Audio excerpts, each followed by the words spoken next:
Welcome back. आज का जो हमारा टॉपिक है बहुत ही इंटरेस्टिंग है, जेनेटिक कोड। अभी थोड़ी सी हम इसकी हिस्ट्री की बात करेंगे। जैसे रेप्लिकेशन और ट्रांसक्रिप्शन में हमने क्या देखा था कि जो हमारे पास जेनेटिक इंफॉर्मेशन होती है उसकी एक हमारे पास कॉपी की फॉर्मेशन होती है। जैसे ये डीएनए रेप्लिकेशन कर रहा है तो रेप्लिकेशन में क्या होगा, एक डीएनए की कॉपी है और according to law of complementary हमारे पास दो कॉपी बन जाएंगे। जैसे ये हमने ऑलरेडी किया हुआ है, थोड़ा सा समझा दूंगा आपको। जैसे दो स्टैंड है डीएनए की, तो ये टेम्पलेट स्टैंड है ATC, इसके अगेंस्ट कॉम्प्लीमेंट्री के अकॉर्डिंगली क्या बन जाएगा TAG। सिमिलरली ऐसे TAG है ये, तो यहाँ पर ATC, तो ये दो stand according to law of complementary. Similarly transcription में भी ऐसा होता है, जो डीएनए में इंफॉर्मेशन होती है वही ट्रांसक्राइब हो जाती है और according to law of complementary उसमें न्यूक्लियोटाइड या बेस पेयर की सीक्वेंस की फॉर्मेशन हो जाती है एमआरएनए में। लेकिन जो ट्रांसलेशन का प्रोसेस है, ट्रांसलेशन में क्या होता है, जो एमआरएनए के ऊपर नाइट्रोजन बेसिस की बेस पेयर की सीक्वेंस है और जो अमीनो एसिड प्रोटीन में अमीनो एसिड की सीक्वेंस है उसमें कोई भी कंप्लीमेंट्री एग्जिस्ट नहीं करती। क्लियर? फिर हमें कैसे पता चला कि डीएनए और प्रोटीन में कुछ रिलेशन है?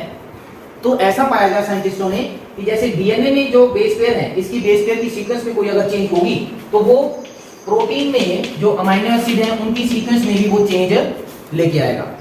Change in DNA will lead to the change in the, मतलब change in the sequence of base pair in DNA will lead to the change in the sequence of amino acid in proteins.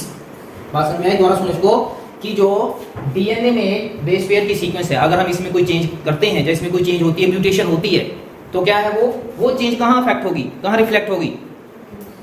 Protein में amino acid की sequence में। ये change हो गया तो amino acid की sequence change हो जाएगी, वो सीक्वेंस चेंज होगी तो प्रोटीन चेंज हो जाएगी, प्रोटीन चेंज होएगा तो वो करैक्टर भी एबनॉर्मल हो जाएगा, नॉर्मल नहीं रहेगा। ठीक है? तो साइंटिस्टों को ऐसा क्लू मिला कि जो डीएनए में सीक्वेंस है उस सीक्वेंस का प्रोटीन में जो अमीनो एसिड की सीक्वेंस है उसके साथ कुछ रिलेशन है। तो फिर इसके ऊपर काम करना शुरू किया, बहुत सारे साइंटिस्टों ने मिलकर काम किया और फिर जेनेटिक कोड का कंसेप्ट हमारे सामने आया।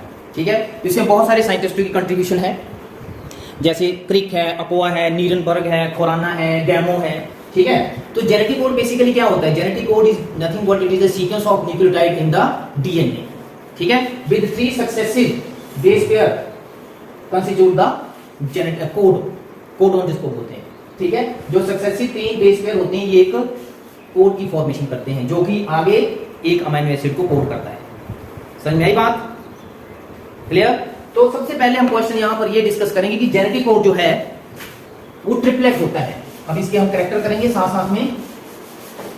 Genetic code is triplet in nature. सबसे पहले गैमो साइंटिस्ट था, उसने प्रपोज किया, Gamow propose that genetic code is triplet in nature. Triplet means 3 base pair से मिलकर बना है। जैसे कि एग्जांपल लिखी AUG। ठीक है जी? अब हमें मालूम है कि जो बायोलॉजिकली इंपॉर्टेंट अमीनो एसिड है वो है 20। तो अगर जेनेटिक कोड होगा सिंगलेट तो सिर्फ 4 अमीनो एसिड ही कोड होंगे। अगर सपोज जेनेटिक कोड जो है वो डबलेट होगा तो 4 × 4 16 अमीनो एसिड ही कोड हो पाएंगे और फिर 4 बच जाएंगे। और अगर जेनेटिक कोड ट्रिपलेट हुआ, ये उसने थ्योरेटिकली प्रिज्यूम किया था और बिल्कुल सही थी उसकी assumption। अगर ट्रिपलेट होगा तो 4 × 4 × 4 दैट इज 64। तो 64 कोडोन की फॉर्मेशन होगी जो कि सफिशिएंट है 20 अमीनो एसिड को कोड करने के लिए। और उसके अलावा आगे हम जैसे इसके करैक्टर पढ़ेंगे जेनेटिक कोड के तो हमें पता चलेगा कि जो एक्स्ट्रा कोडोन है 20 के अलावा वो क्या करते हैं, उनका क्या फंक्शन है। ठीक है? तो वहां पर वो कंपनसेट हो जाते हैं। तो सबसे पहली बात आपको समझ में आ गई कि जो जेनेटिक कोड है it is triplet in nature. And why it is triplet in nature, बहुत ही इंपॉर्टेंट क्वेश्चन है। क्लियर?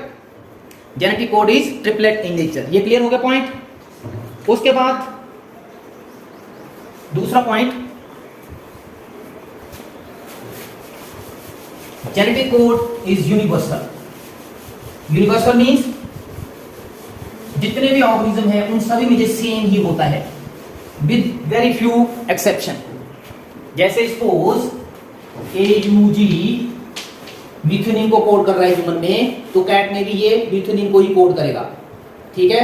डॉग में भी मीथेनिन को ही कोड करेगा। किसी भी ऑर्गेनिज्म में सभी में ये AUG विल कोड फॉर मीथेनिन। ठीक है? और वैसे ये इनिशिएटिव कोडोन भी होता है। ठीक है? अभी ये हम आगे पढ़ेंगे फिर दोबारा। तो यूनिवर्सल होता है, ये क्लियर है।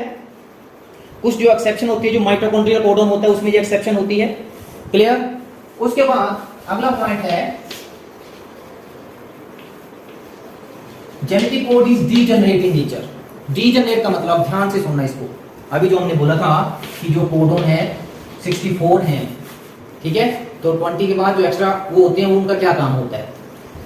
डीजनरेट का मतलब जो एक कोडोन होता है, one codon can code for one amino acid only, but one amino acid can be coded by many codon. याद रखना इस चीज को कि एक अमाइनो एसिड एक कोडोन जो है वो सिर्फ एक अमाइनो एसिड को ही कोड कर सकता है, लेकिन एक अमाइनो एसिड को एक से ज्यादा कोडोन कोड कर सकते हैं। बात समझ में आई? एक कोडोन सिर्फ एक अमाइनो एसिड को ही कोड कर सकता है, लेकिन एक अमाइनो एसिड को एक से ज्यादा कोडोन कोड कर सकते हैं। जैसे ये हम देखेंगे CUU, CUC, CUA and CUC। ये सारे कोडोन ल्यूसीन को कोड करते हैं, ल्यूसीन अमाइनो एसिड, ठीक है।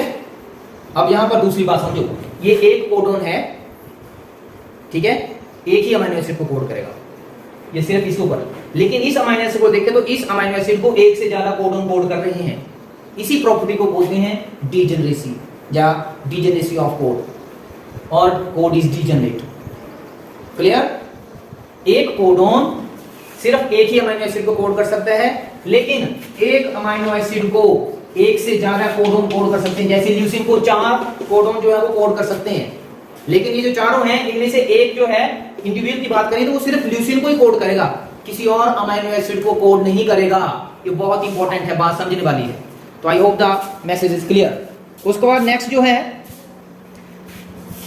स्पेसिफिक जो जेनेटिक कोड होता है, इसमें specific stop and start codon होते हैं। जैसे अभी हमने बात की पिछले उसमें AUG, ये डुअल काम करता है, एक तो मिथनिन को कोड करता है, साथ में इनिशिएशन कोडोन का इनिशिएशन कोडोन के रूप में भी काम करता है। मींस जब भी ट्रांसलेशन शुरू होगी तो ये पहला कोडोन होगा उसके ऊपर, mRNA के ऊपर, ठीक है। यही बात GUG भी होता है, इट कोड्स फॉर वेलिन, ठीक है जी। तो ये इनिशिएशन कोडोन है। ठीक ऐसे ही स्टॉप कोडोन होते हैं, जब प्रोटीन सिंथेसिस का प्रोसेस रोकना होता है तो 3 हमारे पास स्टॉप कोडोन है, UAA, UGA एंड UAG। ये 3 कोडोन ऐसे हैं, इन तीनों में से कोई भी जब mRNA के ऊपर आ जाएगा, जैसे सपोज ये आ गया, तो यहां पर प्रोटीन सिंथेसिस का प्रोसेस रुक जाएगा। अब चूंकि प्रोटीन सिंथेसिस का प्रोसेस रुक जाएगा, इसलिए इनको टर्मिनेशन कोडोन भी बोलते हैं। जहां ये किसी भी अमाइनो एसिड को कोड नहीं करते, इसलिए इनको नॉनसेंस कोडोन भी बोलते हैं, ठीक है, नॉनसेंस कोडोन भी बोलते हैं इनको।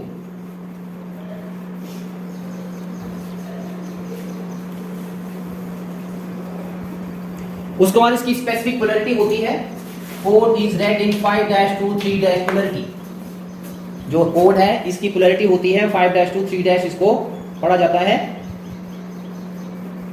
और एक बात और कि जो कोडोन होता है ये कंटिगुअस फैशन में पढ़ा जाता है, इसमें कोई भी पंक्चुएशन नहीं होती, जैसे UAA, UCA, CGA, कंटिन्यूस, ठीक है। इसमें विदाउट एनी स्टॉप और एनी कॉमा, फुल स्टॉप कुछ नहीं होता है, कंटिन्यूसली ये रीड किया जाता है। इसीलिए अगर किसी एक कोडोन में कोई चेंज आ जाएगी तो अगले, जैसे ये डिलीट हो गया सपोज, तो अगले सारे का सारा कोडोन जो है वो फ्रेम शिफ्ट हो जाएगा अगला, जिसको फ्रेम शिफ्ट म्यूटेशन बोलते हैं। जैसे डीएनए में होगी तो डीएनए से इसमें आ जाएगी, ओरिजिन डीएनए ही है, ठीक है ना।